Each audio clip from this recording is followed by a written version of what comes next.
hit to the extreme that even when they do hit or reach base, they run out of hits in a hurry. Good morning to you. Good Wednesday morning. I'm Dejan Kovacevic of DK Pittsburgh Sports. This is Daily Shot of Pirates. It comes your way bright and early every weekday. If you're into football and or hockey, I also offer daily shots of Steelers and Penguins in the same place that you found this. Mets 2, Pirates 1. It doesn't matter. I'm going to rotate the names in and out of these storylines, and you might not even be able to tell the difference depending on how sharp your memory is the morning after a game. Mitch Keller pitched really well. 7 innings, 2 runs, 5 hits, 8 strikeouts, 1 walk against a $1 zillion lineup. You can't ask for more from your starter. You just can't. And between what Mitch did last night, what Paul Skeens did the previous night, which was 1 run on 6 innings, you really should have come out of there with a couple of W's. Instead, you got a couple of L's, because that's what this lineup is. 0 for 13 with runners in scoring position. I'm not somebody who brings up that stat very often, but I do feel comfortable doing so whenever it's 7 total hits, 2 for extra bases, and there were 5 walks to account for the remainder of all those base runners, 12 of whom would end up being left on base total. That's pathetic. I can't come up with a kind word for that. That's pathetic. Here's some numbers for you, courtesy of Eric Bowser on our staff here at DK Pittsburgh Sports. Last 10 games, Pirates are 2-8. In those 10 games, you're not going to believe this, they've had 7 quality starts. That means officially 6 innings of 3 earned runs or less. 7 quality starts in 10 games, but they're 2-8. Also, and not coincidentally, in those same 10 games, they've scored a total of 18 runs, obviously 1.8 per game. They have a total of 66 hits, obviously an average of 6.6 per game. They've struck out 88 times in those 10 games, obviously an average of 8.8 per game, and they've batted a robust .202. And what really ought to terrify everyone, at least everyone who would still be feigning any sort of hope for the remainder of this schedule, is that only one player, one, is actually struggling if you go by the literal definition of the term, meaning they're performing below where they should be. That's Brian Reynolds, who is just dying out there. And I'm going to do an entire episode on him soon. But the team's best hitter is 2 for 42 over those 10 games, the worst stretch of his entire career. And in the 9th inning, when the Pirates had runners on 2nd and 3rd with 1 out, and all that was needed was for one of those guys to come and touch home plate to tie it up, Reynolds looked at strike 3 right down Broadway. Now, one might think that this, can play games with the starting pitchers, and eventually it'll wear on them, and they'll get beaten up, and then the next time they lose, it'll be see what happens when you don't support the guy. I've not ever really gathered that from a lot of pitchers over the years. They tend to lock in. They tend to focus on what they have been tasked with doing. And I'd like to think that, especially in the case of Skeens and Keller, your top 2 guys, that's been true. This was Mitch after the game when Greg McAfee of DK Pittsburgh Sports asked him about this. Honestly, I have no idea really I'm following, but I'm talking to Henry, I'm talking to Oscar. I'm not really thinking about what's going on out there. It's Major League Baseball. Yeah, it's just a really hard game, and our hitters are trying their tails off every single night. We got saying out there's got a 1 ERA, and there's a reason why he's who he is. But yeah, it'll come for sure. But this is also what you get. This is what you get when you have this lineup and this roster and not all of the warm and fuzzy about Don Kelly or even just the subtraction of Derek Shelton, the change in hitting coach that occurred over the offseason. None of it matters. None of it matters, at least not very much. Because even if you want to blame indirectly your game planning coordinator, Radley Haddad, who was fired upon the managerial switch, if you want to blame your advanced analytics people, which Ben Cherington would never do, he'd sooner throw himself in front of a moving locomotive for providing insufficient or faulty or flawed information to the hitters, what would still be left there at the end of the day is that you got a bunch of guys who just can't hit. That's a problem. 11 more strikeouts for the team, by the way, in this game. 3 of them from Jared Triolo. When we come back, J1Q.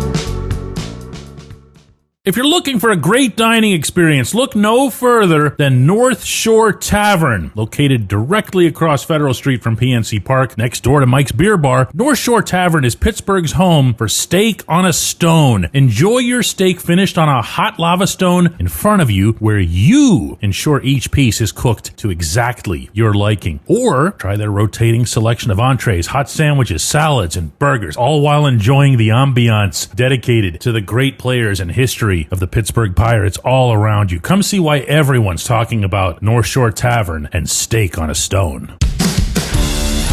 It's Gun Storage Check Week. Help prevent unwanted access to your firearms. No one wants their unsecured gun to be used in an accident, a suicide, or a crime. Use lockboxes, safes, and locks to secure your firearms. Learn more at gunstoragechek.org. That's gunstoragechek.org. Brought to you by NSSF, the Firearm Industry Trade Association.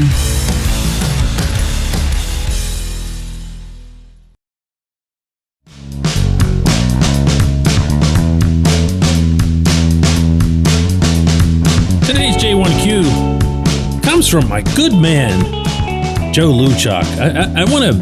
Before I even get to what Joe has here, there's some people who've been with me reading my articles and then later on in the multimedia years watching and listening. And Joe's been with me for such a long time. I actually had the opportunity to meet him once in Washington, meeting face-to-face at a Nationals game, Pirates Nationals. And I light up every time I hear from him. And there are a few others in this category as well, but I'm tipping my cap here to Joe today. Joe says, J1Q, I was not a Derek Shelton fan, but I never thought he was the big problem. The team lacks hitting and scoring. The lack of hitting is even worse because one of their best hitters, Brian Reynolds, is having a bad season, and then the last couple of games, their top power hitter, O'Neal Cruz, has been out. The Pirates have a lot of players on the active roster who probably do not belong in the majors, which brings me to my question.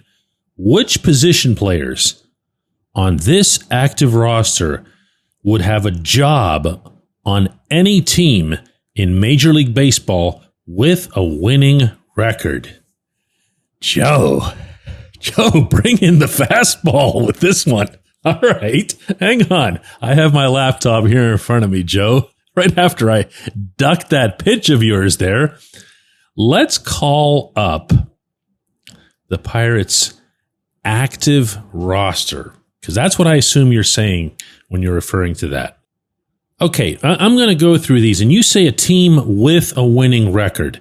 Now, not to nitpick your question here, but the flaw with that is any of these guys, and I shouldn't say any of these guys, any of the guys that I'm about to mention could very reasonably fit in with a winning team so long as they weren't cast in some prominent roles. And I'm going to give you a perfect example here with the Pirates' leader in hits.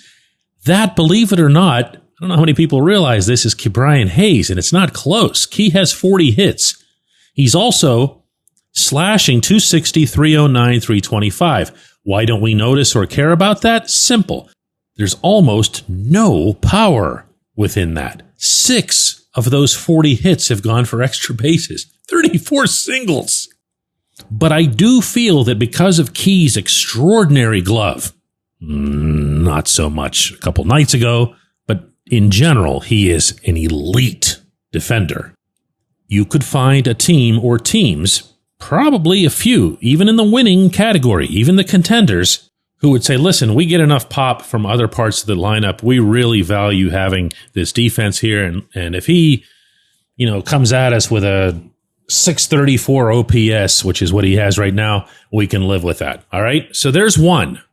Probably not the one you thought I would bring up first, but there's one.